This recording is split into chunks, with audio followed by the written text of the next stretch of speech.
quiet giant with an unmatched ear for talent. The guy who spotted stars before the world caught on. From Storm 360 to more hits, he moved behind the scenes but made front page moves. An A&R genius who helped craft hits and build legends. Co-founder of The Plug, home to Davido, CK, and the new wave of African excellence. A Recording Academy member, a culture shaper, and a connector of dreams. The mind behind the moves. Ladies and gentlemen, Bizzle Osikoya. Hey, hello everybody. Welcome to another episode of the show. My name is Linda Agwocha, and I can assure you we're going to have fun today because we're here with someone that I'm sure if you're in the music industry, you already know is a music executive and specializing in artist development. A&R and so many other things. So today we're going to get to meet him, and then he's going to be telling us all about how his works has been silently shaping the Nigerian music industry. Ladies and gentlemen, without going further, let us first of all introduce to you the one and only Bizzle Osikoya. Woo! Hello, how's Hi, it going? Bizzle. Well, good to speak to you here today. I'm glad to have you here today. I'm so happy and excited because I had a stint in the music industry before I ran away. So this topic I don't is blame actually you for running away. I'm telling you, I had to run away. So this topic is actually very dear to my heart. So and I know that you're in the right position to actually, do justice to it. So I'm I'll excited. try my best. No, which one is try your best? I will. You I'll have try enough my best. experience now. All right, so let's start. Before I ask before go to your childhood and all of that, I just want to know how would you describe yourself? Who is Bizzle? They say Bizzle in the industry because I hear Bizzle a lot. So how would you describe yourself? I'm just one guy that just, likes music and loves to see Nigerian music industry go. That's just somebody I am. So I'll say, if there's a way to describe me, I'll just say, yeah, that guy that likes music and wants the best for Nigerian music industry. Okay, but you were never an artist, right? Never. I And will you never can't be. sing. I'll never be. I can sing, but I don't sing. I know how to sing, but you will Okay. never catch me singing. I might not have a great voice, but I know how How to to sing. sing, So people, yes. think about it that you have to know how to sing to be able to be in the music industry Yes. at the level I'm at, because obviously knowing how to sing is also helping you develop the artists you're working with. So I Yes. know how to sing. I know what a good note is, but you never catch me singing. You've not done backup anytime in your No. life. I've done backup on a few songs. I've done backup on Okay. a few songs. That's just because there was nobody to do it. it, But you won't catch me singing. Okay, so now let's go back to your childhood. I want to know, how it was like, and growing up in Nigeria. What in your childhood influenced you into this path that you're in now? Okay, for me, I've always been someone that enjoyed and loved music growing up. Like everyone says, oh yeah, my father used to listen to this music and that music. Yeah. So like yeah, I've always loved music. I remember even in high school, I used to I used to do mixtapes for my friends. Like I'll burn the songs from Oh, the computer, like different yeah. songs, mix it together and just do a mix for them. So I've always loved music, and music has always been a thing. I grew up between Nigeria and England, and for me, music has just always been something I enjoyed. I remember even when my sisters had moved to England, they used to send me CDs back to Nigeria, and I would just, rip those CDs to my computer, make my own mix, share it with my friends and things like that. So I've always been someone that has always enjoyed and loved music growing up. So yeah. Were you born in Lagos? Yes. And you grew up in Lagos? Yes. Primary, secondary, university No, education? that's why I said I grew up between Lagos and England. Okay, So okay. it was between here and England, and schooled here, schooled in England, and then I moved back to Nigeria. Finally to do music. Mm. Your dad and your mom, were they musically No, inclined? not at all. Nobody in your family was into music Nobody, at all. nobody. So you just you with your music head. Just how did it come about? You don't know. Well, like I said, I enjoyed music, So Okay, so for that's me, why. I enjoyed music. Music was the thing I loved, and like I said, when I started going to school in England, like as an adult, What did you study? music business. Oh, Yeah. great. So when I started going to school in England, I mean, this was even before uni. Mm. From like secondary school, and then from secondary school you go to college. From college you go to uni. Yeah. And from secondary school, college days, like dancehall was very popular in England. But Oh. like Nigerian music was there, but it wasn't popular.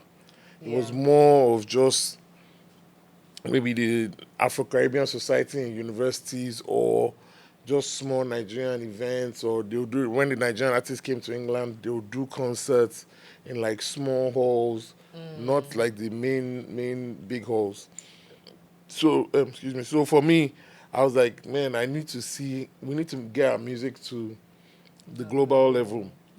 What can we do to do this? And then I decided to go to school for to learn music business, and I said, look, I want to be part of this industry. I want to know what it is to be in this industry. Like I see all the big artists doing well, like even the Jamaican artists, American artists. I'm like, Nigerian artists have what it takes, to do these things. So for me, that's what really got me into music. And I started off by, creating. Back then there was something called MySpace. Okay. Yeah. So I Yeah. started creating MySpace pages for Nigerian artists and helping them design it, and then I'll find a way to get the password to them, and just then my brother-in-law now then. I mean, then it wasn't my brother-in-law. He was dating my sister, but now my brother-in-law. He went to secondary school with Sasha P. Okay. So Okay. he connected me with Sasha P. And was like, "Yo, this is my girlfriend's brother. He loves this music thing." And Sasha P was already rapping then with the tribe. So he connected me with her and everything. I helped her to design her MySpace page. Then she showed Don Jazzy. Next thing you know, Don Jazzy reaches out to me and is like, "Yo, like, help me design my page." Shasa connected me and stuff like that. From there, started building a relationship and just keeping in touch, talking to Don Jazzy online. We never met, but I helped him design his page and I helped the band design his page, and then just really just got built the relationship there.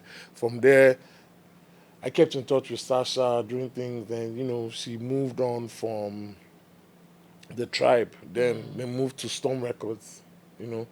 And then when she was at Storm Records, she introduced me to Obi Asika. And then I started building a relationship with Obi Asika. And then, long story short, Obi Asika offered me my first job in the music industry. I used to talk to him and he said, "Bro, you should move back to Nigeria and come work for Storm." And I moved back to Nigeria to work for Storm. And then I was Netosi's road manager, and I was helping them with the social media. Then there was no Instagram. It was before Instagram. It was MySpace and Facebook fan pages. So I helped them, the Facebook fan page, and we grew that. And then that's where my journey in the Nigerian music industry really started. This episode is sponsored by selfandade.com. Dear creatives, you're shining now, but make sure your future stays evergreen. When your energy dips and your finances slow down, it's smart investment in consistent income streams that keeps you bossed up or hot forever. And that's where Self-Funding comes in. Turn your knowledge, your experience, and your skills into digital products, from courses and training to templates, coaching, ebooks, and more. Start creating today with all the support you need on selfany.com. Creators are switching to Selfany for one big reason: exceptional monetization and the fastest payouts you would ever get. So start creating today. Selfany, powering creatives' happiness. But how did your parents take it? Because I know No by way, then. like they didn't. My parents, like, I think the beautiful thing about my parents is that my parents just support anything we do. As long as you're not obviously being a riffraff. You support. Well, my sister, after she went to university, she finished. She did business administration. She finished with a 2-1, And after that, she told my parents she wanted to be a makeup artist and a beautician. So she went to um, a beauty school in Yeah. England to learn like facials and all these skin things and whatever it is called. So my parents just support us like as long as we a lot of them back then their friends used to be like, why would you let him do music, like won't you do. Yeah. And it's funny how like now a lot of them come to me and like, oh, my grandson is doing music. Can you help him? Oh, like this one. Oh, can you do this one? It's like so funny when like me and my parents just and my sisters just laugh about it. Like these people that used to tell their parents that don't why is he doing Yeah. music now, Yeah. they are the ones coming to tell you that help their son, or they'll say, oh, my son is getting is getting married, help us book this artist. And I'm just like, you people didn't support my parents, But your you parents know. must have been something. They must have been something else.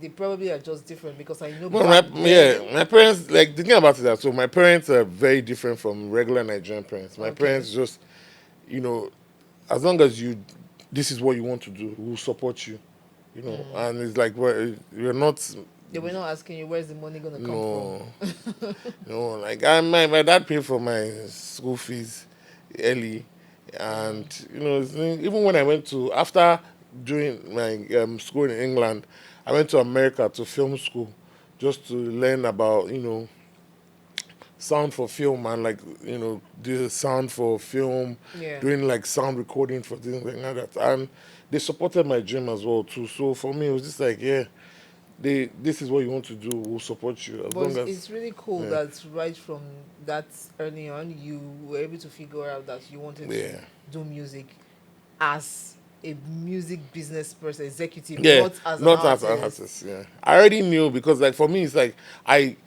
I did research, and the good thing about it is that I schooled in England. Like, Okay. so for me, schooling in England, when you want to go to university, like there's so many courses you get to pick, and I'm like, look, I think I like music, and I want to do something relating to To music, music. and I saw all the courses for music, and I said, this is what I want to do, you know.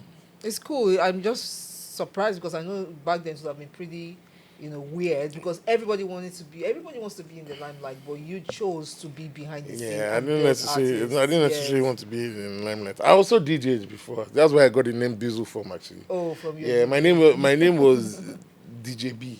So I used to Okay. all my Arsenal jerseys used to have DJ B. He was one of my friends, that he called me the Bizzle one day, and then I just started So calling what's your myself real Bizzle. name? My real name is my real name. You don't My real name is want to. Bizzle. Okay, so Then you. when I transfer money to you, you know my real name. Yeah, okay, okay, all right. So you're going to transfer money to us today. So Storm Records. That's where your journey actually Yeah, began as a road manager for Neto C. yeah. How was the experience like? It was amazing. It was amazing. I can shout out to Obiasika and Netosi and Ikechuku. And it was beautiful because then as well too, because I had a British passport. I have a British passport. Netosi had an American passport. So it was very easy. When we were going to shows, there was no need to look for visa. It was quick and easy. We did a few shows, South Africa, we did DC, London, and then I was just like, okay, look, this is really interesting to do. Like, I don't have to be in the front. I don't have to be the artist. I can be behind the scenes. And this time, I hadn't even thought about being an A&R yet. This time, I Yeah, just knew I wanted to yeah. be in the industry to shape it to get to where it's at. But I wasn't, I was just like, look, this social media thing I'm doing and this road management thing, I'll build it and see where it goes, And then I did that for, I think, about 18 months. Then I moved on to work with Mohit. And then it was at Mohit I actually like said, look, I want to be an A&R because I used to just be in the studio when Don Jazzy was making music and watched how he would create and be like, this one, black in one day I could give, or this one, the bands I could give. So and then that's why now, like, look, okay, this guy, he makes the music, and then he figures who he wants to give it Who to, and fits? then who they should feature on it or not. Even when I tell people the story of when he made Under G for Sauce Kid, I remember that day he made that beat, and just like, yeah, Sauce Kid, come, I made something for you, blah, blah, blah. And it's like, for me, it's like it was a beautiful thing to see. I'm like, okay, this is actually what I want to do. I want to actually help people like develop them, like because what Don Jazzy was doing, Don Jazzy single-handedly developed all the artists in Mo Hits. He was the A&R, was a producer. Like nobody in Africa, like was doing that then. He was the producer, was the A&R. He was the mixing and mastering guy. Yeah. So he was doing all of it. And for me, just a thing. It was a beautiful thing to see, and I was like, yeah, I definitely want to be an A&R. I want to, help people just develop, find their sound, grow and understand what they really want to, do and who they want to work with. Do you think you have like special talent or special skills that qualifies you to be an A&R? Well, to be honest, patience and good ear. To be honest, to be an A&R, you have to have a good ear for music. Yeah. And then you also have to be patient as well, too, because it's like it takes time. Like artist development, sometimes a lot of artists want to blow in 2 days, 3 days. Yeah. But it's like it takes a while. Like you first have to make sure that they're right, they sound right, they're able to write music properly, they're able to, put words together properly, they're able, they know how to use their voice. Some people sing from their head, some people sing from their stomach, some people sing from their throat. So it's like different styles of singing, different, knowing what works well for you, knowing how to approach a song, knowing how to be consistent with what you're doing, knowing how to attack a beat when you hear the beat. There's so many things around it. Even when you also, working with music as well, knowing what producers, work well with you, knowing what artists will be good to feature on your music or what artists to work with, and understanding how to also grow an audience as well. So you think all of these things are very important, right? Oh, very, because very. I know some artists might just think there's nothing there, I You mean, can do it. to be honest, a lot of people think there's nothing there, but if you really care about your business and what you're doing, because I tell people at the end of the day, it's music business. No matter what, if it's just fun and games, you have the talent, but it's still a business at the end of the day. And if you want to get your business right, you can't, like this podcast you have, you can't just say, oh, I'm going to buy a mic and camera and set it. You need to make sure that you hire the right people who know how to Yeah. operate the camera, the right sound man who knows how to operate the sound, a right editor who knows how to edit, a good colorist who knows how to color. You need a good gaffer who's going to make sure that the light is right. Yeah. So for me, it's like those are the things that people don't really look at. And it's like when you're building something or even developing yourself as an artist, you have to go through these stages. That's why even actors, you see actors, no matter how much, they still make sure that they go to film school to perfect their acting.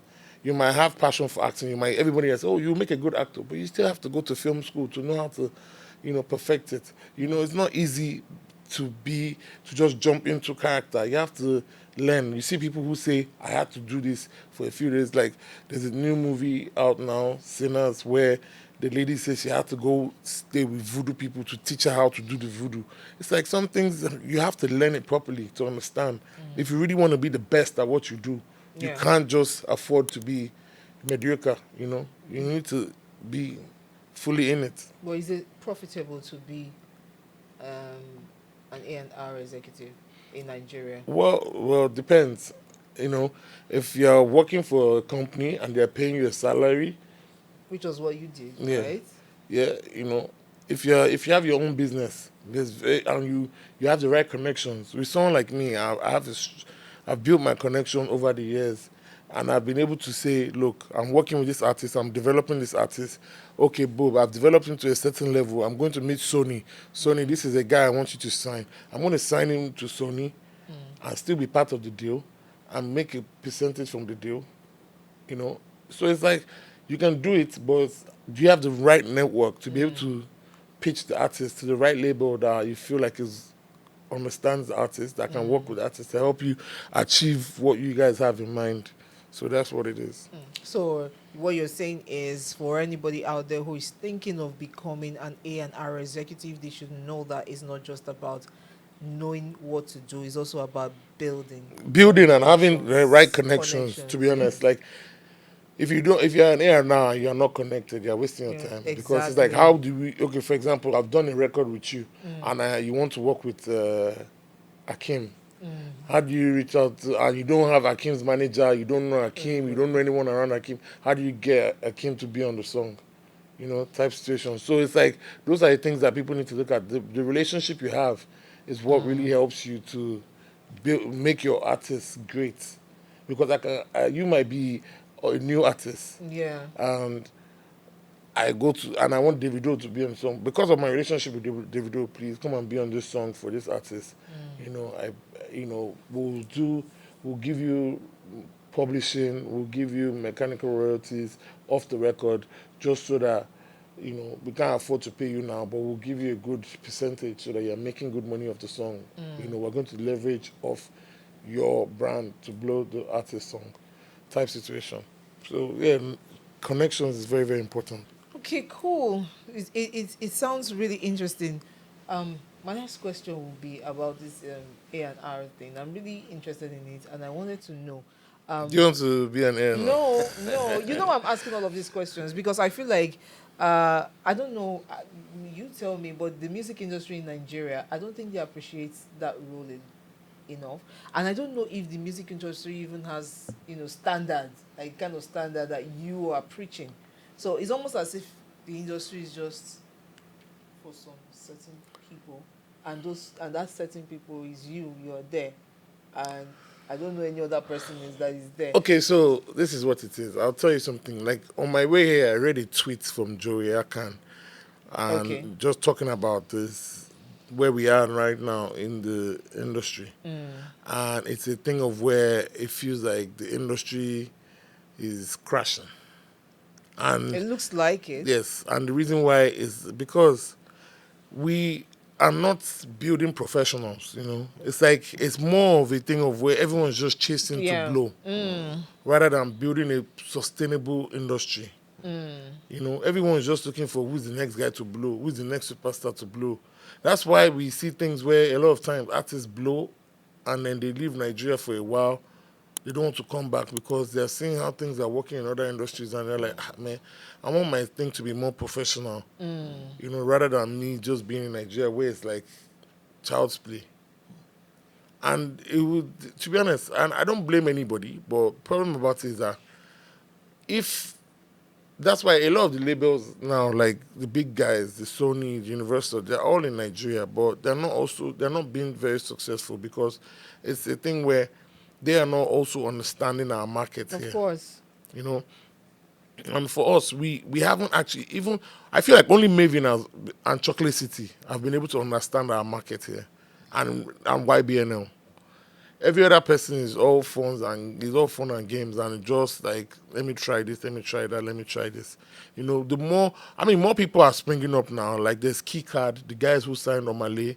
Omale was their first artist. Now they've been able to sign more people and build it and develop. But it's like when more people here start realizing that is we all can't have 200 record labels and when we start to partner more. Everybody wants to set up a record label tomorrow because they believe that they have what it They have takes. the money. Not just even the money, but they believe that they too they can do it. But it's like it's bigger than just you having artists that is talented, calling producers to come and record, opening studio in your house, and this. No, in America, that's why when Lil Wayne was coming up, Young Money partnered with Cash Money. Like you have to partner with people who have Yeah, something yeah. that's established. It's like even with this podcast, I'm sure you didn't just wake up and say, "Look, I'm going to go and buy all the equipment and start one day." No, like you first of all go to maybe a studio that you I've rent. done it before, You yeah. you go there, build. After you've done a few episodes that you've monetized, you now start hiring people one by one to do your thing. In Nigeria, no. It's like Nigeria, they do one episode. Okay, they set 4 cameras. That's how it's done. Let me go and buy money now, set my own 4 cameras and start filming my own podcast. People don't want to understand that we need to, first of all, serve with people first. Or not serve for people, but with people. Like, if you have what it takes, partner, like the Prince, his label, Johnson World, he could have said, I have Rema, I'm starting on my own, I don't care. but he partnered with Mavin. Well, is it not because he has relationship with Mavin? Yeah, you don't necessarily have to have relationship though. Like what I'm saying to you don't necessarily have to have relationship with people. But Bizzle, you If know it's hard, Sha. no, it's For not somebody hard. that Let is me tell you new. something. Listen, if you know, it's not hard. I'm not saying a new artist in general. Okay. I'm saying to you, for example, this is Bizzle, and I have an artist, Yeah. but I don't have a label. But because Bizzle, I'm successful already. I feel like I was just gonna start my label. No. No. If I have Okay, an I artist get that it. I'm working with, I can go and reach out to John Jazzy, have a meeting, or Lamide, sit down. Oh, this is the problem. Oh. I have this artist that is good, but I don't have the structure. I don't have what it takes. You know, well, I'd love to partner with you. Let's do a JV where I bring some money, you bring some money, we bring this artist together and we make money from this artist. Type situation. Is that what you did? I don't have a label. No, but you had an artist. You've Yeah, so developed some I've developed right? artists, but the artists I develop, like I develop them and push them to labels. Okay. You know, I push them to labels and help them grow. You know, so it's like they're signed to different labels and they do with labels that have proper structure. You know, not just imprints that wants to just do something, because I did. You have to remember something. These are people's lives you're dealing with as well. And that's why a lot of times you see people, the artists get depressed and sad because it's like, oh yeah, this thing didn't work out for me. But that's just because you're working with people who feel like because they've been successful, they understand what it takes. But they don't know it's bigger than that. That's why a lot of times when you see artists leave a major label and start their thing and their career is shaky, then they start saying, the label went to blacklist me. Nobody blacklisted you. Okay. The label had marketing. The label had radio pluggers. The label had A&Rs. The label had street pluggers Yeah. that were doing all these things for you. Now you set up your own. You don't have anybody. It's just you and your manager. And then you expect, because, I'm Jagede Shokoya, I can just, the radio will automatically just pick my song. And the influencers on TikTok will just start hyping my song because I'm a blown artist. No, it doesn't work that way. You know? And that's why even people in America are still spending huge marketing dollars on their music, because they know that because you are big doesn't mean that you should not spend money. I mean, we can see the run Davido went on for his new album. Like, Davido is an established artist. He can easily say, I'm Davido. There's no need to be doing interviews anymore. I've done all these interviews before. But he's trying to move the market. He's trying to move the album. You have to do these things. We're in a time where people's attention span is so short. Like people, that's why even YouTube, everybody is trying to do. YouTube started YouTube Shorts. TikTok is blowing big because people want to short form content. Yeah. Nobody is interested in long form content anymore. Even a lot of times, podcast is the short, one ones. that blows. People don't bother to watch the full podcast. Except Maybe one day they are bored, then they will now say, "Okay, let me go and watch or it." they really want to learn something. Exactly. So it's like that's why most people they'll look for the best parts for that clickbait for everybody to watch. So that I say, okay, should I go and watch this? Atalugo, I'm going to marry you. It's a small short form content that made everybody rush to go and watch the film. It's a short form, because if they had just put that movie out without that, I don't think they will have got the reception. I mean, they had over 2 million or 1 million stream views in one day. Yeah. But it's just, they put the right trailer on TikTok, Instagram, Twitter, everywhere, and that's what sold it. So for me, it's really about people realizing that, look, it's not just about the talent you have, but it's like we need to build structure, and that's part of the thing that is affecting our industry. There's no proper structure. But who should build the structure? Bizzle, for example, you've been there for a long time. We're building it too now. It's not easy now. It can't be only me now. I know. I mean, American industry, it took more than one person to build it now. We're building, like I said to you, Mavin is successful. Chocolate City is successful. It's growing. But it's like, at the end of the day, like we have to realize something. Look, it's not just about these people as well too. The buying power of people here is very poor. Like the other day, Spotify released something. Nigerians pay the least we pay less than $1 for Spotify per month. So if people in Nigeria are streaming, how do you expect them to pay us good money? Like per stream in Nigeria is probably like 25 to 50 naira. It makes no sense. The artists can't really make any money from that. So it's not as if Spotify purposely reduced the amount of money that people buy Nigerian songs. It's just that Nigerians can't afford it. That's why it's like That's that. why they're So giving that's us. why Afrobeats they're getting less pay. Is Yes. that it? They're not, so they're not really getting. If your music streams outside of Africa, Yeah. you're getting good money. But if your music stream, like I'll tell you, for example, if I, Bizzle, have 1 million streams from US and UK, Yeah. I make more money than you that has 20 million streams from Nigeria. But now the problem about it is that in Nigeria, Yeah. they are going to praise you that you are bigger than me. But back end, I'm richer than you. Yeah. But you might also be richer than me because Nigerians think you are bigger, so they are going to be giving you shows. Shows and And you're going to be making money from shows yeah, every week. yeah. So you're not going to bother about Spotify rates and all those things. That doesn't bother you because you are making cashing out from shows, from your money from shows. In less than 3 months, you have bought house, you have bought GLE. You don't care about if they like make the artists in Nigeria, let them not be making money from their streams. You don't really care because you're already making all your money from shows.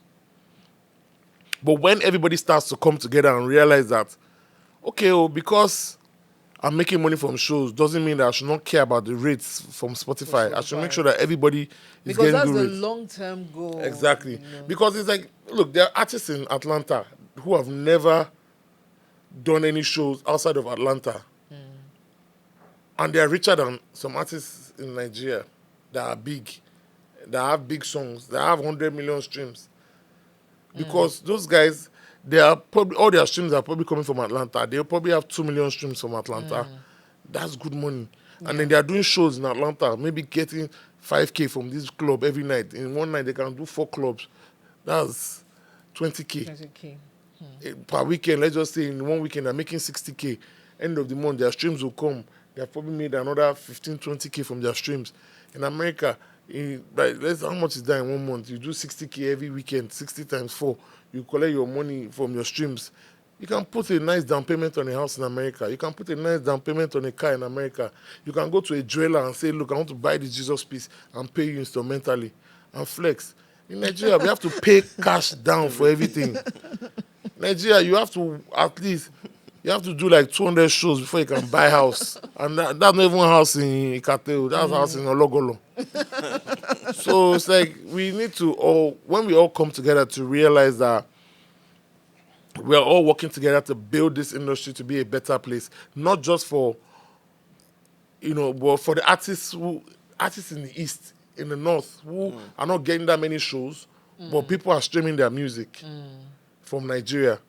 That's why a lot of times people in Nigeria, you see this guy, he has 700 million streams on AudioMac. But because AudioMac is free. Nigerian people don't want to pay. They don't want to pay. And it's not that therefore they don't want to pay, but it's the economy. Like they will look at it and would I rather pay 12,000 for Spotify when I can stream free? That 12,000 I can use it to buy food that will last me for 2 days. The way I see it is like in Nigeria, our music industry is like a means to an end for most artists. Like, let me blow in Nigeria. If I blow in Nigeria, I can be able to connect to the outside world. Exactly, and start doing shows. And then they leave Nigeria and then they start focusing on and then they don't want to do shows in Nigeria. But that is not sustainable for our industry. So what would you advise? Because everybody is looking at to be honest, like me, I'm not FC, all the people that have blown and they've done that, I wish them all the best. I can't really say anything about anybody. I don't know anybody suffer. But may I preach to the next gen coming that we need to do it differently. Because your song blew, boom, and international labels are reaching out, doesn't mean that you should forget to do Nigerian tour and go straight and be doing UK, US tour because you want to make money. We need to start working on building our industry because it's like everybody keeps looking at what this person has done. Till we find an artist that is selfless and is like not bothered about what anybody has done, but it's like, look, I want to be the change. I want to be the one that will change this whole thing. And we keep praying every day. I know that it's coming. Amen. I feel like it's coming soon. Some set of artists will come and be like, look, we don't care about UK show, US show. Let's first build Nigeria first before we move out there. Because all the big record labels are coming down to Nigeria. They are here. They're not coming down. They're all here. All of them. Any artist that is blowing up now, Earlier in the year, we saw February, we saw this guy Kumi blowing with his song Arike. All the international labels, all of them were looking for him, coming to Nigeria. People even flew to Nigeria to come and do meeting with his team just because they wanted to sign him. So it's like if you are big here, they'll all come and look for you, no matter what. But let's first build home first. Yes, thank God for Sonny and the rest that come here, but can we build our own structure? Do you see that happening? So that our own record labels can. Yeah, I now mean, like I do- said to you, like Mavin is there. Look at Mavin. But Mavin built. is Mavin still Nigerian? Maybe well, maybe it's still Nigerian run, not necessarily But owned, but Nigerian run.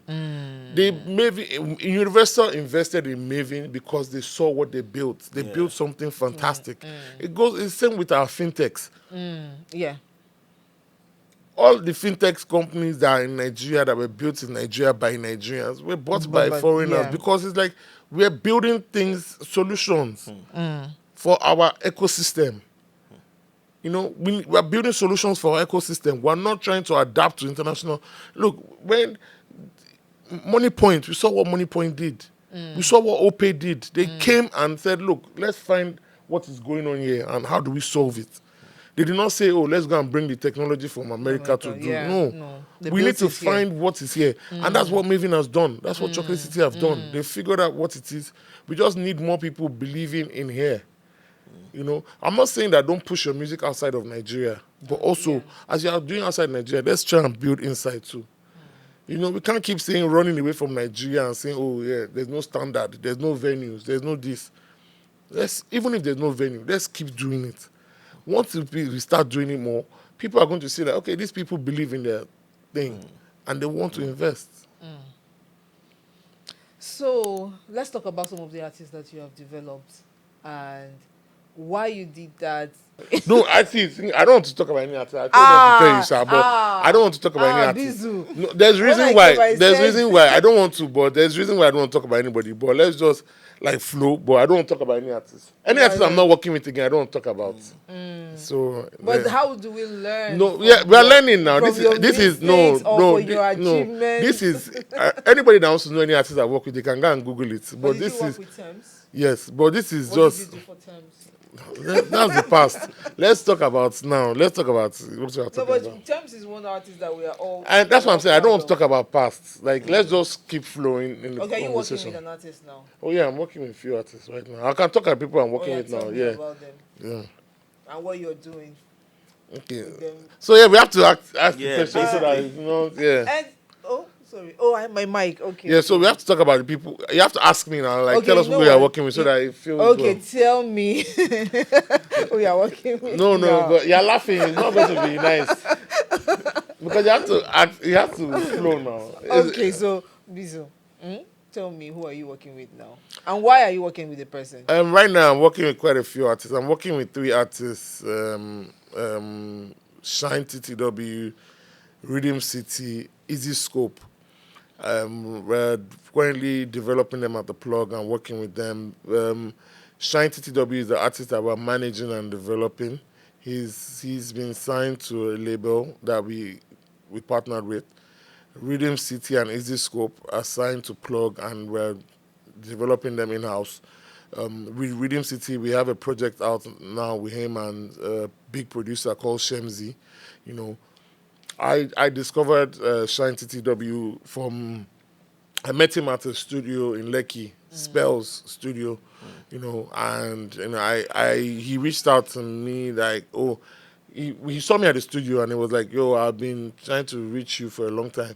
So we exchanged details. He sent me his music. I listened to his music. And, you know, I thought there was something there. There was something special there. Okay. And, you know, I said, you know, we'll work together and I'll develop you and we'll help you find a label to sign you and invest in you. And with Rhythm City and Easy Scope, my business partner, Alaji Poppin, he's the founder of Mainland Block Party. Yeah, and he's also one of my partners at the plug.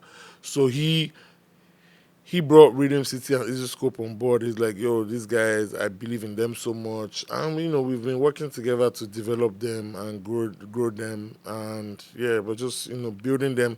They're very special. So when you listen to Easy Scope, you see Easy Scope is a artist for the streets. Like, he's raw, is diamond in the dirt, and it's like he's being fine tuned.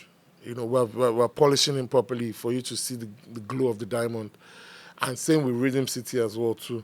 Rhythm City is a R&B pop artist that is also super amazing. Yeah, the only one that is out now. Like, I mean, Rhythm City just dropped a project with Shemzy. Shine TTW, he dropped a project last year. I've been pushing.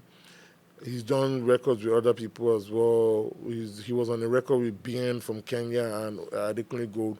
He wrote the record, and then obviously they used his melodies for the record. And yeah, he's also been doing a lot of stuff with like DJs from Europe as well, because they like his voice texture. So he's been doing a lot of songs with people, DJs from Europe. So yeah, those are the current people we're working with right now. How long does this process last? Well, to be honest, like, you never can tell. Like, for Yeah. example, see Rema and Crayon, even they had been with Mavin 2 years before they even put out the first song. I feel like the right time when you put, even with Easy Scope and Rhythm, even Shine, the Shine was with, I signed Shine in 2022. We didn't put out music in 2024, like proper a project. We put out singles, but proper project in 2024, because it takes time. Sometimes you still have to make these people do vocal training. People, they have to learn to perform. They have to do media training. These are things that you don't want artists to just come out and just be shabby. And they say sometimes it's the first impression that counts, and a lot of people look at the first impression. If you don't act right, people are not going to, really, really take you serious. So for them, like, we have to make sure that things are done right properly. Okay. I'm going to ask you a question about some of the other artists that we know that are not doing things right, but they are still blowing. But before then, what is the plug actually? It's not a record label. No, so the plug is not a record label. So, I mean, but we're about to launch a record label soon. But the plug is a management company. It's a 360 entertainment company. So we do talent management. Okay. We manage music artists, sports artists, athletes. No, not artists. Athletes. Yeah. So we manage Davido. We manage Shine TTW. Obviously, sports. We manage Henry Kuru, Asisat Oshuala, Toby Amuson. We manage Michelle Alozie. So, yeah, and then we have a music distribution company where we distribute music for a few of Nigerian people. We've worked with Zlatan, Bella Shmurda, Victoni, DJ K-Wise, quite a few. Then we have a live company where we do our mainland block party, obviously. We've been doing that for about 7 years now. It was founded by my partner, Alaji Poppin. Right now, currently, we've done tours for artists like Ruga, Joe Boy. We're currently doing the Odumodu school tour, across Nigeria. And then we have an agency where we do creative marketing, experiential marketing for brands like Diageo, Pernod Ricard, and likes. So yeah, You are that's into what the plug. advertising, Not advertising. experiential Marketing. It's part of advertising. Not necessarily advertising. Just the experiential aspects. Okay. So, but not necessarily. So we give them the ideas of what to do, and then we're not the ones doing we work with their advertising agencies to do those things. So we just give the experience. Okay. I thought Asha is your partner. Asa. Asa. Why is it like calling him Asha? Yeah, Is your Asa, partner? yeah, Because you Asa kept second. mentioning Alaji Poppin. No, yeah, Asa is obviously everyone knows Asa is my business partner, but I was talking about Alaji Poppin because of mainland block party. Okay. Yeah. Okay. Cool. Okay. So, for anybody that wants to, like musicians out there, artists out there that want to come into the industry, right? What do you think they should do? Most of them don't know you, Bizzle.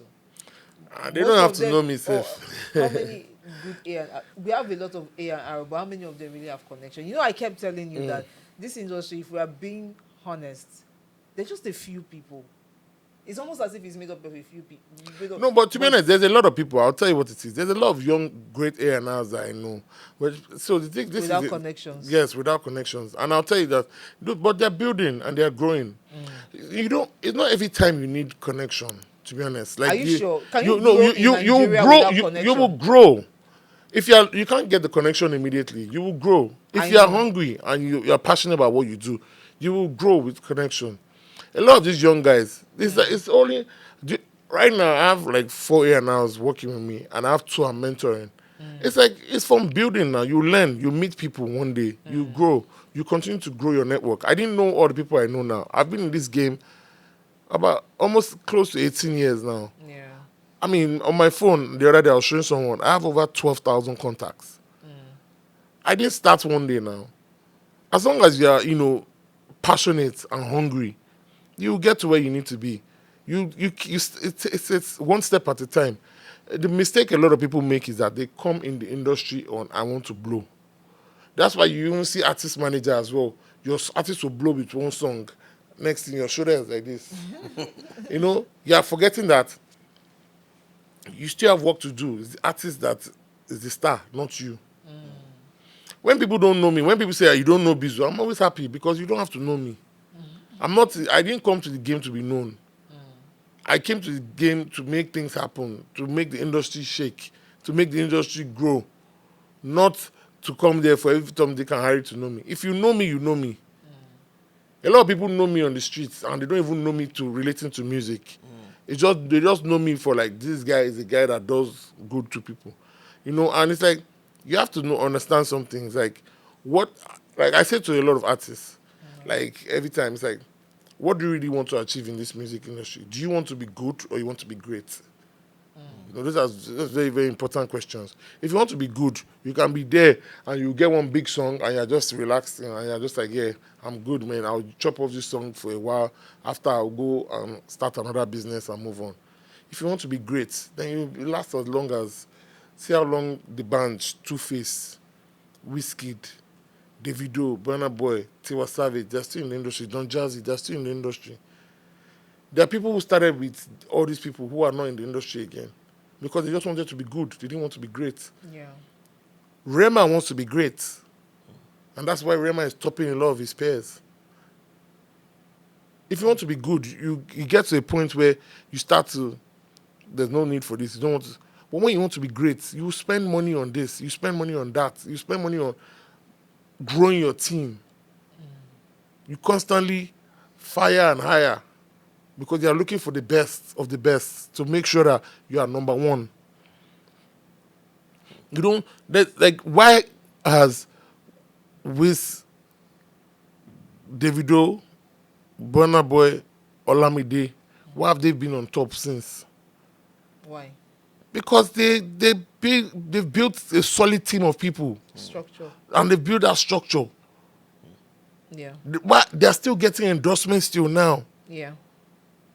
It's because they've built that structure. Like, even the other day, the band, I was saying so I went to Cream platform event with the band at MTN. I'm like, bro, the band has been in this game over 20 years. He's still doing something solid like this. There were people that, I don't want to call names, but there are people that were in the industry before the bands, came in the band, after the band, they've disappeared. Because you're not building something. You're just like, okay, I'm okay with where I am. I'm okay where I've reached. That's why you see some artists, they will have big global song, and then after there's nothing to show for it because they were never expecting to get that big. So they got that big and they're like, I'm okay where I am. I know people. People know me. I've traveled to London, America, I'll go here for show booking. I'm fine with that. But some of them might be victim of circumstance. Maybe they didn't have the right team to work with. Your team doesn't choose you, you choose your team.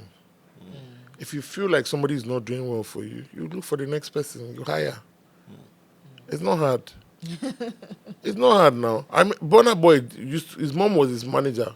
When he felt his mom wasn't doing good, he fired her. His mom went, did everything she had to do, and who is his manager now? His mom. So it's like you have to remember something. It's like you have to constantly build. Burna's stylist is his sister. these are people that said, look, we have to keep it in-house. And his sister and his mom went to perfect it and came back to be able to. Asa, my business partner, he was Davido's first manager. They fell out. When they fell out, Asa came back fully on his A game. Asa and Davido are still together now. How many years now? This is going to 10 years. 2016 was when Davido came back with If and For. By next year, it'll be 10 years now. Abi? They've been working strong. Yeah. So it's like you have to remember something is that nobody is a victim of anything. If you don't like the team you are working with, fire them and look for the next person. No, don't. If you are not happy with what they are doing for you, I'm tired of working with you. I don't feel like you can get me to where I need to be. And look for the right people to. It's your career at the end of the day. You are the captain of the ship.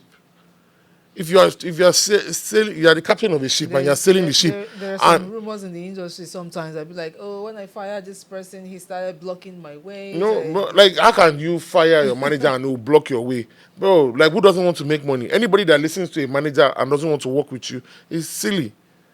If you are a cash cow and you are making money, I don't think anybody will listen to what any manager says about you. People don't say that about the manager blocking their way. We mostly say labels. When I left a label, they were blocking my way. But not a manager. People are dying to manage artists.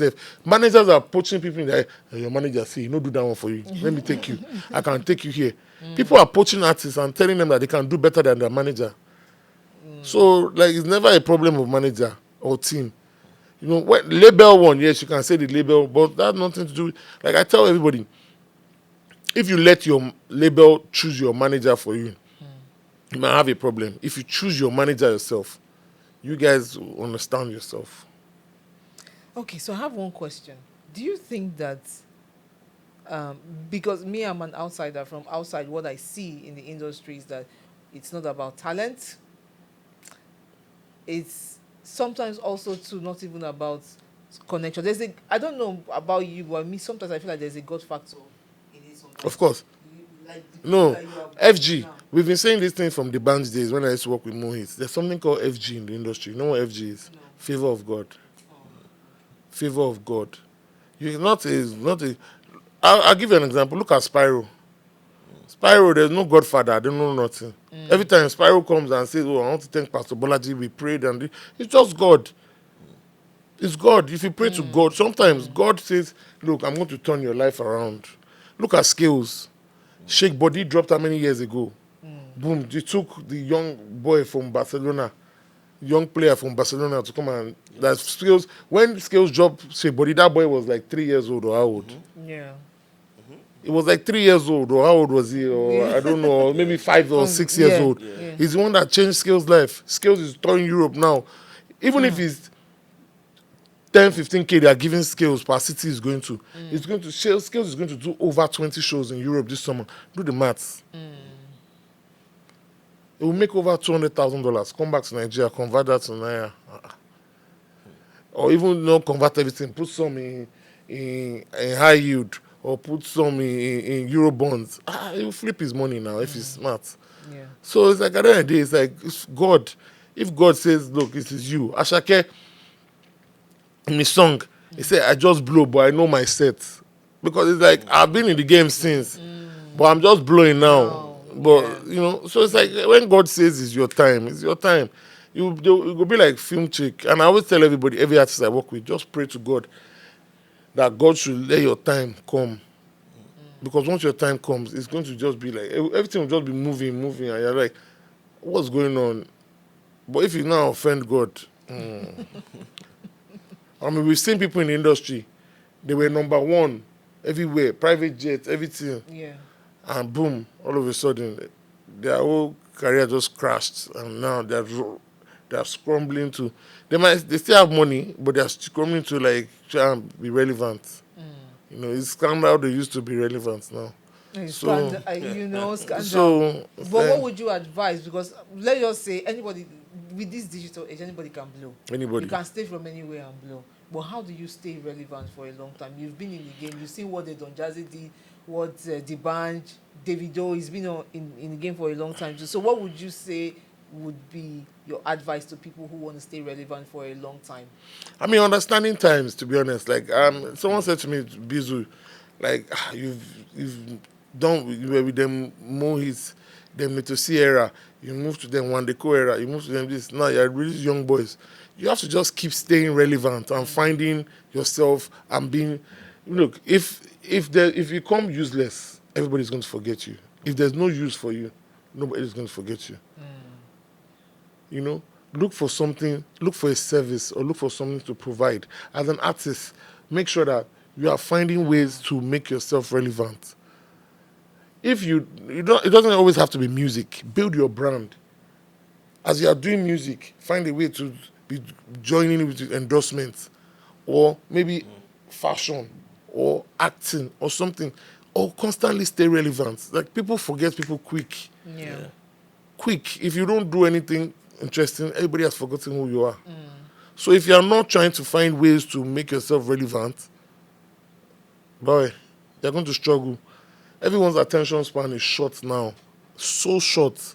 Yeah, and I can see the kind of effort a lot of people are putting into marketing. I wanted to ask you what you think about marketing and branding for artists, if it is absolutely necessary, or Of course, it's 100% necessary, but it's like, look, do whatever it takes. Like, as long as, you're not making, like, I don't even say making a fool, because it's like, some people make a fool of themselves and then they'll blow. I just think, you need to just find ways that works for you in the marketing aspects. Like, look for opportunities, like, look for partnerships. Like, okay, for example, look at this Davido album rollout. We did something with food courts where they had the Davido menu. And on that day, people were ordering and posting and this. Like, you have to just find a way to constantly... Since Davido dropped the album, every day they've been talking about him. Yeah. It's like, you have to constantly get that. Davido is someone that I know that understands media well. Another person is Odumodu. Another person is Bloody Civilian. They understand the media well. Bloody Civilian. A lot of times I ask people, do you know Bloody Civilian? I know her, but I don't really know her song. And I'm like, why? That girl, I remember when she trended for talking about this. I remember you have to find ways to let your name be in conversations. Well, because it translates. Not everybody, but not everybody. But you have to find a way. Do you think that's what likes of Portable is doing? Of course, Portable is a very smart guy. Portable, I feel like people like Portable are doing. Portable is doing that. Yes, right now. Portable is getting himself being talked about every time. That's why he's always doing one thing or the other. Speed dialing one thing or the other. Because even if I don't give you the music, but you must talk about me. You must talk about me. What about artists that can't do that? Because everybody have their talents. Well, if you can't do that, find what works for you. Just, you have to find something. You have to find something. 100%. There's no way. You can't be quiet. Even Tems, that in the beginning used to be quiet. Like, there's like, Tems is, okay, the other day she was in the Aston Martin car that she just bought in America or so. Her team recorded it and posted it out. Even if it's not coming from Tems. Our manager, Donna One, is constantly posting stuff about her. So it's like, you have to remember, if you don't want to do it, let somebody in your team, hire somebody in your team that is a noisemaker. What's it called? See, Bizzle don't enter private jets. Bizzle don't do this one. If you don't want to do it, let someone do it. The blogs will carry it from that person. But you're in conversations. People are talking about you. Tems will come out in 3 months, do one live on Instagram, talk, go on one TikTok live, disappear. That video will go. People will chop things from it, use it for meme. It's going. That's what Wizkid does too, right? Yeah, it's like you have to find something that works. You just have to remember, Wizkid is very lucky. FC are constantly talking about him every day, fighting on one battle for him or the other every day. So yeah, people like Wizkid is special. But you're close to them up there. Are they really friends, Wizkid and Davido, or and Burna Boy? So is it just all banter? Is it just trying to get people to talk? I don't know now. I don't know. Like, I'm not, like, I don't hang out with them. So, like, I see them, but I don't hang out with them. Like, I'm not being around all of them in the same place. So, I don't know if it's... You're saying find a way to be in the news, right? That's, some people can be seeing that as a way to be in the news. Of course. Sometimes... Okay, for example, look at Buju and Ruga when they did their beef. Yes. And then after they dropped the project. Yes. Even... Ruga and Joe Boy, recently when Oh, was it Ruga and Joe Boy? Yeah, are you Ruga and serious? Joe Boy when they dropped their album the same day. The next thing we Okay. saw them in Beat FM talking and laughing. So it's like, look, at the end of the day, it's like find what works for you. You know, find what works for you. Like it's just look for a way. Like you never know. Like we've seen people that are gonna lie that this artist did juju for one girl and then the Insta blog will carry it. The people will start talking. Oh, this artist he had an accident. He fainted. Look, find what works for you. No publicity is bad publicity. As In long as you can music. find a way to spin it around. Okay. So it's just really about, honestly, if you have a good media team, a good PR team, they will tell you what is good and what is bad for you. Do you think anybody can blow in Nigeria? Musicians can blow in Nigeria without money? Without money, Yeah. well, you can't because you need to spend money You to can't. market now. There's no way you can just drop your song online and it will go. You still need to spend money to market. Because So I know there are lots of talents out there. you, And so they the thing about it is don't that you know. can, what I see, there's two things about it. Yeah. You can blow with small money. But you do small marketing and it will explode. Depends on what it is. But there's no way you can stay without money because, like, you're still going to spend money to go to studio, right, to record. So they are still spending money one way or the other. On the average, how much do you think Davido is spending on marketing? I don't know, but this album is a lot. I can tell you for free. It's traveling everywhere, doing first class flights, private jets. You know, Or It- how like, much is like average budget Well, for Budget marketing for- generally? Yes. I don't know. It's not my No, mouth you to know hear. because you have artists and you're planning to It's not go my mouth to today. hear, but I don't want to scare anybody out of the industry, bro. Like, just look, pray to God. Who is Pray your and favorite fast. artist right now? Who's my favorite artist? Yeah. I like everybody. I don't have a favorite. I listen to everybody's music. I don't really have a favorite artist. I listen to everyone's music. I mean, I have different moods. Like, today I'm interested in David. Tomorrow I'm Wiz. Next tomorrow I'm Tems. I'm Ira. I'm Rema. I don't have a fave. I listen to everybody. I love everybody equally because there's no point having a fave. Our industry is growing. We're growing our industry. Why am I picking a fave? I'm all for our industry being great and being good. I'm tired of our industry being just like celebrated outside and our home is not looking good. If I was here now in America, come on, man. I know, Have you I know ever what I'll thought be. about it? Like, No, like I've offered jobs many times, but I'm just like no, because if I leave, like I'm just like that means I failed. Even if I'm successful there, I failed. You can be winning and still be a failure to yourself yeah. because you had your mind on something, but because you couldn't achieve it, you ran away. Interesting. Do you have any question? Yeah, of course. I know you Shout out have. to Bizzle, my guy. Shout out to Mr. Lamba. They don't know me as Mr. You Lamba on want this to, you want podcast. to. The people that know. He's hiding. He's I'm always been hiding. hiding. No, it's good though. I love his rebrand. I can't lie to you. I swear to God. It's like, Wow. let me tell you something about it. People like him, there are people where, when he was in the industry, he was popping. It's not like he was a dead guy that he never popped. Yeah. But when he saw that, okay, this thing is not, it transforms into something else and he's still keeping it. It's like, it's better when, a lot of people don't know when to, like, Yeah. take that exit. Exit. So that because when you come back again, it's like, oh my God, it's back. But when you go down and you're now trying to come back up, it's like, it's so hard. It's hard. It's almost impossible. Thank you. I mean, coming from you, it's a lot. Thank you very much. But I was about to say, Bizzle, first time I met you was in Ape TV. I don't know if you remember. I remember, Are you serious? 100%. So I was working with my partner AK1. Shout out to AK1. And then- AK1, I saw AK1. Are you serious? Well, and then at that time we were shooting, and then we shot a video for one big artist, let me not mention at the time, and then he took us around condemning that video, and then it came to you actually to ask for your opinion, and then you told him something. You told him that.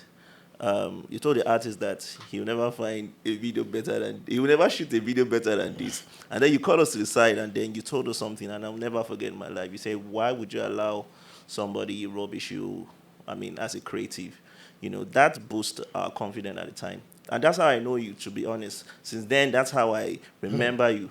Whenever I see you, that's the kind of memory in my head, because at the time it was just like you boosted our confidence as a creative, and then furthermore, you went on to do a lot of things. I don't think people understand what you've done, and I don't think you like to blow your own trumpets too as well. That's why I like to be behind the scene. Man. Blow it for you now. Blow it Of for you. course, Let's hear it. Bizzle has been behind the scene for so long, and I've been hearing about Bizzle after I met you.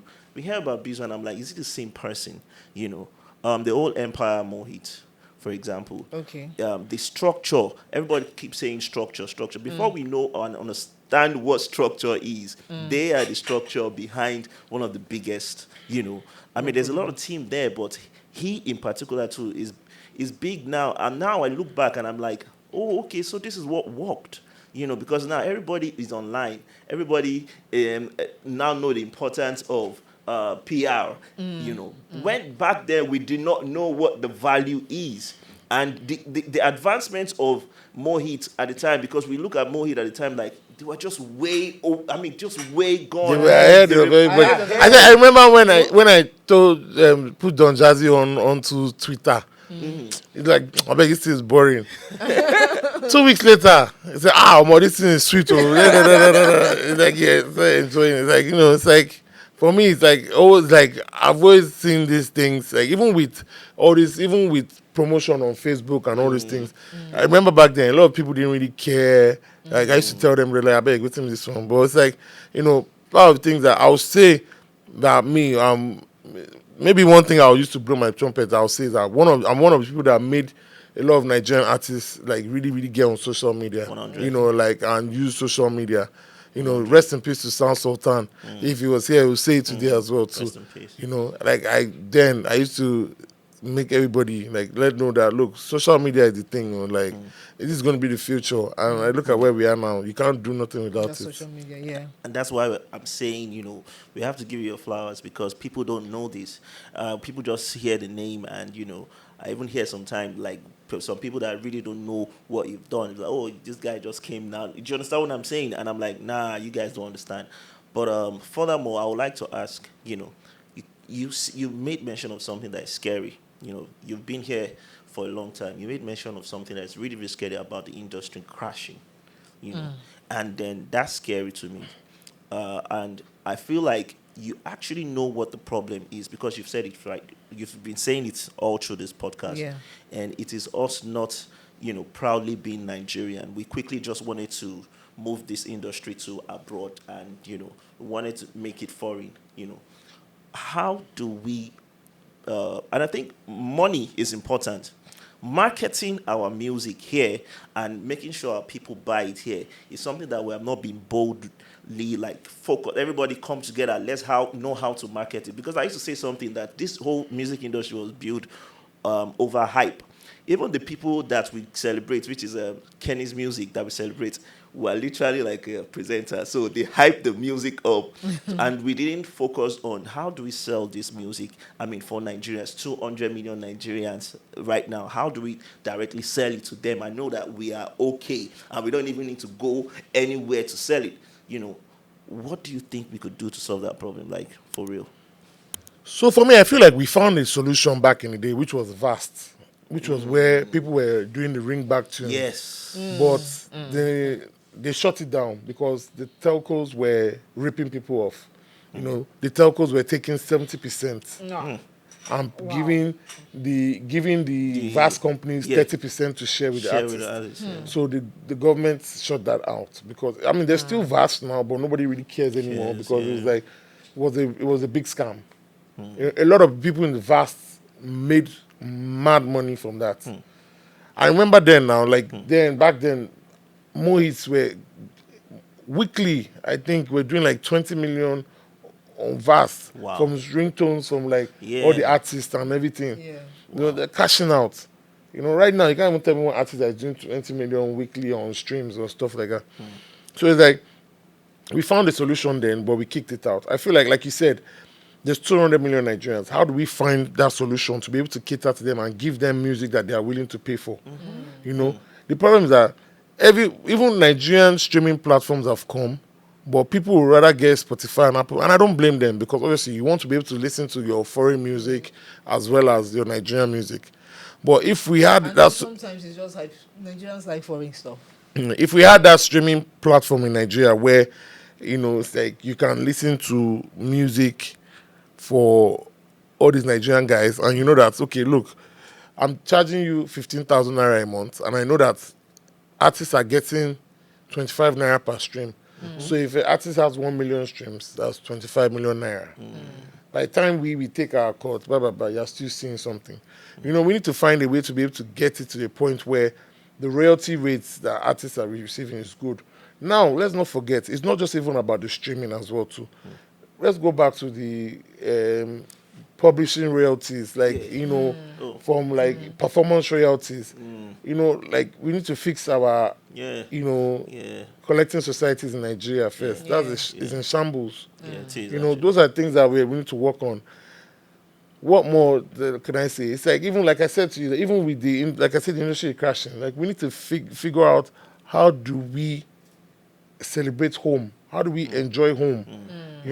This is home. This is where we are. Like, how are we appreciating this place? Our fans here, what are we giving them that is good? Everyone complains about insecurity in Nigeria. Yes, we understand that. But people are still doing events in all these places. Sure. We need to find a way. You don't necessarily have to have big stadium shows.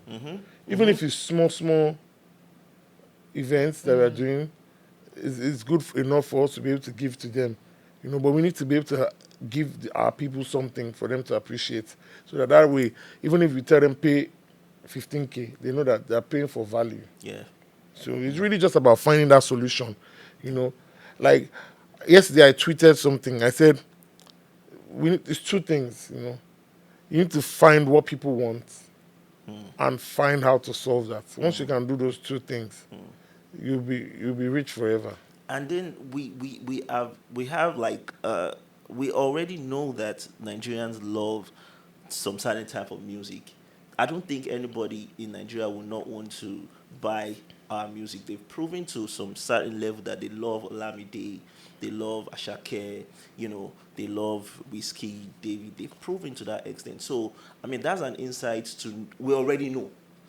So, like you said, adding more value to them so that they could buy it. And also sorry to cut you, also another thing that I wanted to say is we also, in Nigeria, we also need to start appreciating that not everyone is a Wizkid, not everyone is a Davido, not everyone is an Asha. Okay, we had the alter community at a point in time, and we need to celebrate different things. We have people who are doing spoken words. We have people who are doing, the gospel industry is moving, and we see that clearly. We need to understand that. We need to celebrate other music as well. Everybody's mind in Nigeria is tuned to Apple Music Top 100, which is not necessarily defining what we have. Until people start taking their mind out, OAPs, radio DJs, and even the fans themselves stop looking at Apple Music 100 and realizing that, look, there's people making beautiful music. Can I just appreciate beautiful music? That's why when you ask me that who's my favorite, I say everybody. I listen to everybody. I don't have a favorite. Because, look, there's music from people. There's a girl that I found the other day on the internet. I found her music. Her name is Jasmine. She only has 2 songs out. But I've been tweeting about her. I like her music. I invited her to my office. There's Morel in the north doing amazing things. There's Nifty. Nifty is also a northern artist. These are people making amazing music, but because they are not in top 100, nobody cares about them.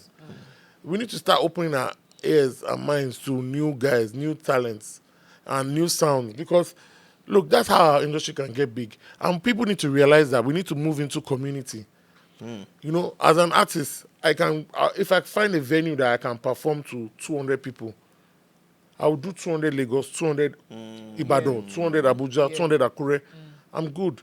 You're not going to make billions yet, but trust me, if you do 200 in January, by July, you do 350.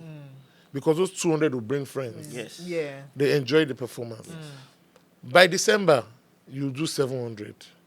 The following year, you can move to 1,000. But you have to start. Everybody wants to do O2 Arena straight. No, it doesn't work that way. Even the UK people don't go straight to O2. They start from forum. From forum, they go to academy. From academy, they go to Indigo 2. From Indigo 2, they go to the O2. You know, like, you can't just rush. And I don't know, it's just this competition and this hype, and it's making even the new artists, it's making them not appreciate their little steps. They're not, Everybody's just looking at. But you see, the other day, like, there's an artist, her name is Esther. She celebrated that she had 10,000 streams on her song. Yeah. And I said to her, this is beautiful to see that in this day and age, a young artist is celebrating 10. Because some of them are like, God forbid, let me know when people are celebrating 1 million, 100K, I'll now be showing them 10,000 streams. And for me, it's like a thing where I feel like, look, it's good to see that. Like, people are realizing that we are human beings. You know, you can't, we're even our fingers are not equal. You can't be thinking you're going to be like the next person. Yeah. You know, it's like Davido drops album, and it features so many people on the album, and then maybe Becky G is like, yo, Davido, I thought you said my song and your song was going to be big. How come Omale's song is going big? Oh, Davido, I'm angry. I want to take my, like, you have a beautiful song. Enjoy the song with the artists and grow. Yeah. If the song eventually blows up, fine. If it doesn't blow, if it's Omale's one that is blowing now, it's Omale's one that is blowing. You cannot, like, people need to stop looking at other people's things to assess their own. Once we, like, as human beings, we are all constantly trying to seek people's validations and trying to impress people that don't really care about us. If you get what I mean. Yeah. Like, no offense, but it's like, we're here now. If I leave this podcast today, I don't know when next I'll see you again. But if I came here now trying to form, oh yeah, I'm Bizzle, yeah, please what time?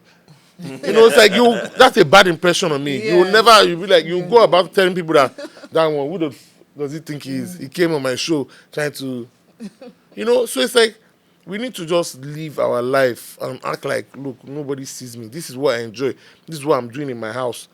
You know, there are some days where I'll fly business class. Some days I fly economy.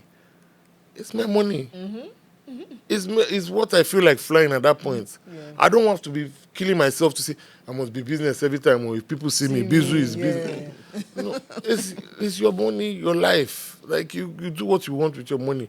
Today I can wish to eat steak and lobster. Tomorrow I want to go to Iyakunle and eat amala, 100 naira with gbegiri, ewedu and fish. It's my life. It's my choice. I'm not living to impress anybody. And the moment people start realizing that we're all going to die someday. Yeah. We're all going to die. And they're going to bury all of us 6 feet under. It's Christians, they'll put you in a coffin. Muslims, they'll wrap us in white cloth and throw us on the ground. So what do we really gain from trying to impress people? You know, or doing things when we know that, look, tomorrow we'll die. You know, it's like, live your life, enjoy your life, live your life to the fullest. Make sure that you die empty. You know, don't, like, let them not say, that guy, and he has so much potential. No, he finished all his potential. He enjoyed his life. He lived well. You know, so seriously, that's what it is for me. These things you're saying, it's the reason why people are like that is because it's being propagated by a sect, right? It's not propagated by anybody. And I'll tell you what it is. It is just human beings pressuring themselves. Pressure. It's pressuring themselves. Look at my brother here. Like I said to you, he took a bow from the industry to do something else. Even though it's like it's there, but it's like you know it's him, you see him, but it's like he's doing things, he's successful. His brother as well, AK1, is doing his thing. Like, it's like you cannot look. If he could have stayed there and say, make her they do this thing, no, and make her they keep fit. They keep fit. No. You can come outside and stand with anybody right now, anybody in the industry. You can stand side by side. It's not going to be like, I run come up for industry, I know fifth. Dressing good, doing everything. Like, well, you have to, at the end of the day, like, don't, look, when you see something isn't working for you, move somewhere else and do it, or figure yourself out. But stop trying to, I keep saying, all the artists I work with, I keep telling them, stop comparing yourself to the next man. Is everybody's time is different. Everybody's life is different. The person you're envying, you don't like. Yesterday I was somewhere where Paul, the guy that owns Landmark, Yeah. Yeah. he was speaking and he said something. He said the day when he heard about the Landmark being destroyed, Yeah. he was upset. He was driving to governor's house to go and see governor, and he said his friend called him. And when his friend called him, he kept talking on the phone to his friend. Can you imagine? He spoke to his friend for 20 minutes. And when he finished, his friend said, I just called you to let you know that my wife died. And I don't know how to tell my kids in Canada. He said he just felt like he sunk into the ground. Like, this guy listened to my problem and didn't cut me for 20 minutes. I didn't even bother to even find out his own problem. And now his problem is worse than mine. He said that was then. He just turned back from going to the governor's house and he just said that just made him feel like, look, Landmark, they destroy it. But I'm not dead, I'm alive. If I'm alive, I can build it again. And now, look, he's done partnership with Port Harcourt. He's done partnership with Enugu. Wow. He's done partnership with Rwanda or one other place, or Gambia. Gambia. Okay. He said there's 2 more partnerships as well. He hasn't announced it yet because they haven't signed. But there's going to be new 5 landmarks, landmark beaches. It's like, because that his friend's phone call just made him realize, why am I stressing over life? That I'm alive, I can build it again. You know? It's like, as long as you wake up another day, God has given you that chance to correct your wrongs, to do something. God has given you that chance to see that mistake I made yesterday, I'm not going to make it again tomorrow. And once people start to realize that, trust me, a lot of things will be better. But the problem is that a lot of people take for granted that fact that they are waking up the next day. They think it's by their might. They don't know that it's God giving you another chance, because we die every day. Yeah. When we go to bed, we die. And then we resurrect again the next day to continue life. Some people don't come back. Some people die in their sleep. But the moment we start realizing that God has given me another chance to wake up, I have a purpose. And what am I doing to fulfill my purpose? Your purpose isn't to try and impress the next man or oppress the next man. You should be finding a way to fulfill the purpose of why God let you live another day. You see why it's important that we need someone like a Bizzle in the industry. Why I said that is because I actually suffered like mental health issue. We didn't even call it mental health issue when we were. Back then we didn't know what we are feeling, But then again, this is why it's important to have A&R management team around artists, whereby it feels more like it's more than just business and everything, and that's why a Bizzle is important in the industry. I wanted to ask, what's it like in that space now? I mean, music, the relationship between artist and management. Are we taking mental health issue now better than before? Well, to be honest, like, I try to advocate for mental health awareness in the industry, but I pray people are taking it more seriously. I pray people are because, trust me, it's not easy. I myself, in 2016, I suffered serious mental health issues. Like, I was very depressed, and that was the birth of Plug and a lot of things. Wow. So for me, 2016, I moved to America. I wasn't going to come back again to Nigeria. I said, look, I'm done. I'm going to start in Nigeria, America, get a job, and just, But I got hope from America, and people in America that I was going to work with are the ones that told me that, what are you doing here? You should go back to your country. You and Asa, you people, the connection you people have, you guys are like the plugs between, why are you coming here to do anything? Go back to Africa. That's where you need to be. Now, next year, Plug will be 10 years. And that's why that 2016 was like crazy moment for me, man. And now, we've been able to achieve so much, and I'm grateful to God always. So it's like you said, the mental health issues, I pray, a lot of people are taking it more serious, because trust me, it's no joke. No, it isn't. And it's like, It isn't. because we constantly try to look at other people to do things. And that's one thing I learned early. I don't look at anybody. I don't. I admire you, but I'm not going to get jealous or intimidated by what you are doing. Yeah. Because I believe that everybody has their time. Yeah. Everybody has their time. If we have structure in the industry, I think maybe that's really something we should take seriously, mental health, because there's Not some just artists even that in are industry, in Nigeria in in general. Nigeria in general, especially for artists that You have see seen so the many people limelight. committing suicide and things. Like, Yes. oh, people say Or because I'm doing yeah, drugs. yeah, or they'll say because they are broke or stuff. Like, it's not about being broke. It's just that a lot of times you make the wrong decisions because you are like, there's something where your mind starts to mess with you and let you feel like you are less of what you are because you are like, oh, see your friend, see Yeah, so- yeah. But once you start to realize that, look, everybody is different. Life is a journey. It's a journey. It starts one way. We didn't wake up coming out of our parents walking. Now you came out of your mother, a baby. Then you started to crawl. From crawling, you started to stand and fall. Then from stand and fall, you started to walk. And then you started to walk, and then started to talk properly, and you started to grow. And then puberty came, and then this, and then So it's like we need to realize that everything in life is in stages. Yeah. And if you are able to understand that, and a friend of mine told me these things. He says, "Oh, when you are praying to God, always ask God, God, please let me know what stage I am in my life. Am I in a sowing stage, or am I in a reaping stage? Because if you are in a sowing stage, you know that that's when what do you call that? Planting. Planting, yeah. You are planting, you are sowing seeds, you are planting. When you come to the reaping stages, that's when you are like, reaping the rewards. That's when, even if when you grow fruits, it's not going to wake up the next day and see that the fruit has grown now. You plant the seed, then it will grow, and then you pluck the fruits. A lot of people don't want to wait for that. The people want the tree to grow the next day so that they can pluck the fruit and start eating. It's not the same.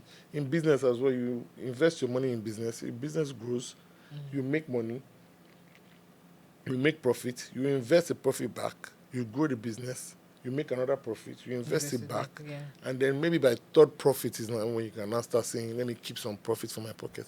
But your first two profits always have to go back into the business because you realize that you're trying to expand the business and grow so it can be sustainable for you to survive.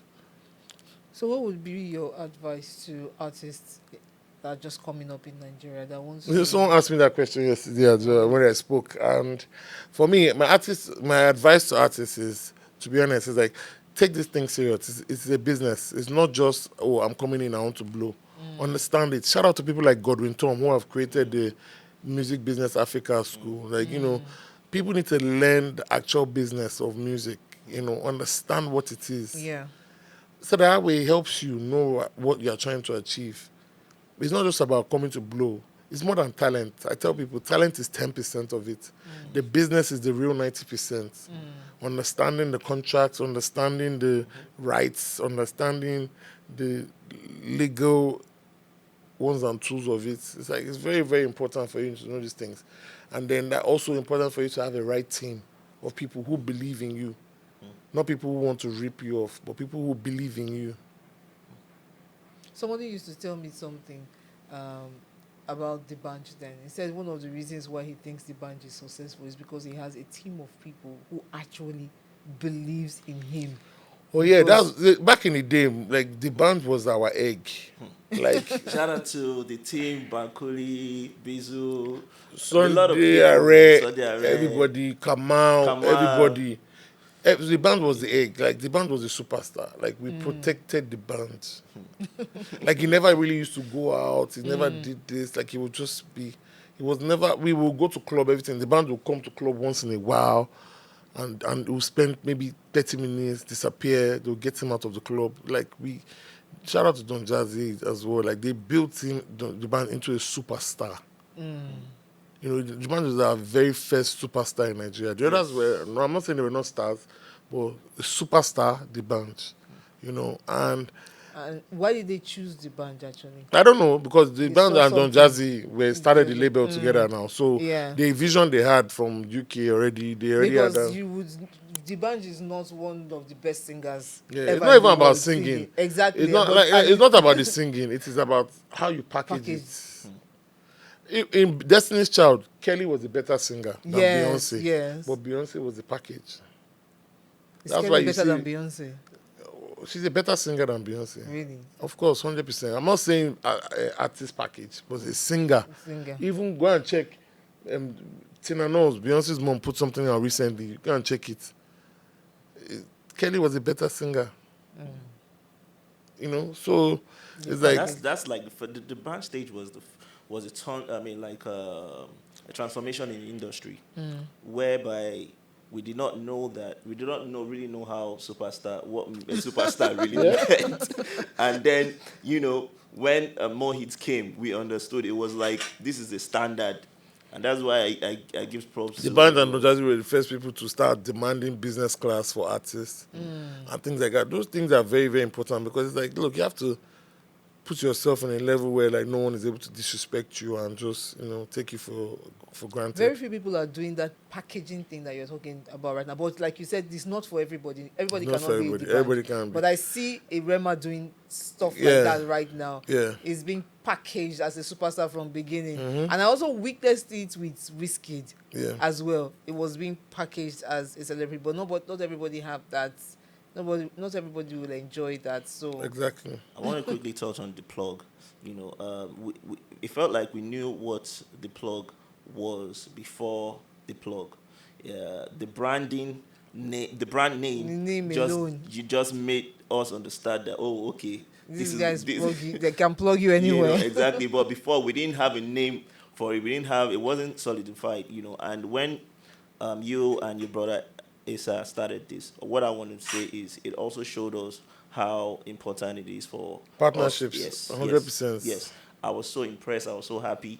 Like, yes, and because I was in a meeting where LD had in the place I'll never forget, Ikeja. I was young, and a lot of people were there, and he wanted the industries to be together and everything. He was preaching that, and it never happened. But even that did not happen. Fast forward till now, you see what the plug is doing is a proof that we need, to partner to do a lot of 100%. things, And I really want to give you flowers. I can't start giving you guys your flowers. It's long. We should have bought flowers for you guys, But I mean, we appreciate you. Thank you, We really thank do you, appreciate thank and you, celebrate thank you, you, Bizzle, thank man. She has a question. Okay. Hi. Hello. Hi. I actually have a lot of questions written down, but intentionally I'm not reading from there. So I'm just going to ask from the top of my head. Okay. Because I found out about this A&R role recently from someone, and I found that it was very interesting. So the first question in my mind is, or from the top of my head, when you say things like Nigerian, we should diversify our preference, do you think why that is not happening is because of the artists themselves? Let me put it this way. So we have artists that before they blew, they started with a sound. But because they've been focused on the business part of music, they begin to switch to everything Nigerians will listen to, what is popular, what will trend. And so because of that, Nigerians don't have any option. So anytime when you're ready to please us, you go join us. I don't like this, your sound. Can't you see what is trending? Do you think that is a factor, that the artists themselves don't want to stick to their initial... So it's not like it's leaving the place of passion to business. So I like this sound. I started as a Benin boy, or I started as an Yoruba boy. I like the way I sing this way, but it's not really making money. So let's just do what every other person is doing. That's one question. Then my second question is, as an A&R, what do you think makes a good artist? When you're looking out for artists, what is it about artists that draws you to them? Like, okay, this one is a good artist, this one is good. What do you think? You need to register for a masterclass. I'm not gonna give you free game. I'm joking. But so for the first one, like shout out to people like Johnny Drill. Johnny Drill is still doing his thing. He didn't care. Shout out to Godwin. Godwin is still doing his thing. So it's like shout out to Tems. He's doing that thing too. Yes, So it's like we need to understand that not everybody is shifting. If you believe your source and you hold gidigba, it will happen. It will happen. It's not for everybody. Like I said, she said something that do I believe that there's something else there? And I said it. I said FG. Favor of God. Favor of God. You know, those people that are switching, that's what God said they should do. The one they were doing before wasn't what they wanted to do. They were just trying. But this is what God said, this is what you are doing. This is what I want you to do. I want you to do pop music, not this R&B you are doing. It's not for you. So that's why it's not working for them. Now, second question. See, what does it take to be a good artist, right? Yeah. To be a good artist is really, like I said it earlier, it's about building a good team, understanding your sound, developing your sound properly, and believing in your sound. Like, you have to understand something. It's like, if you believe, God, what's his name now? I forgot his name. I just said his name now. No, not Godwin Tom. Johnny Drill. Yeah. Johnny Drill perfected his sound, stuck to it, started doing Johnny's Room, took Johnny's Room everywhere. He's done Canada tour. He just did London recently. And people are coming out to watch him. Another mastermind is Flavor. Yeah. Flavor is not changing his way. He's sticking to that traditional Igbo music. He's not saying, like, I'm going to go and do something else. No. He's believing in what he does. Like, trust me, if you believe in what you do and you perfect it, one day will surely pay. When I started saying I wanted to do it now, no money was there now. Yeah. But I believed in it. I've made some money from it. But it's like, if I said, this one no pay, make I run to go do artist manager. Artist manager doesn't work for me. I don't like to manage artists. Like, it doesn't work for me. So, that's why I said I'm not doing artist manager. I'd rather be an A&R manager. And for me, I've been able to understand it properly. So really, it's really just about finding that sound that works for you, perfecting it, and growing. It might not pay you in the beginning. Tems, she was doing it in the beginning. She didn't make money from it. But when she now said, look, I think it's time, she quit her job, focused on it full time. In less than a year, boom, her life changed. So, When do you yeah. think, when do you think artists should switch or say, you know what, this is not for me? I can't tell you that when I think artists should switch. Yeah, I think that's something that you need to find within By you. yourself. Yeah.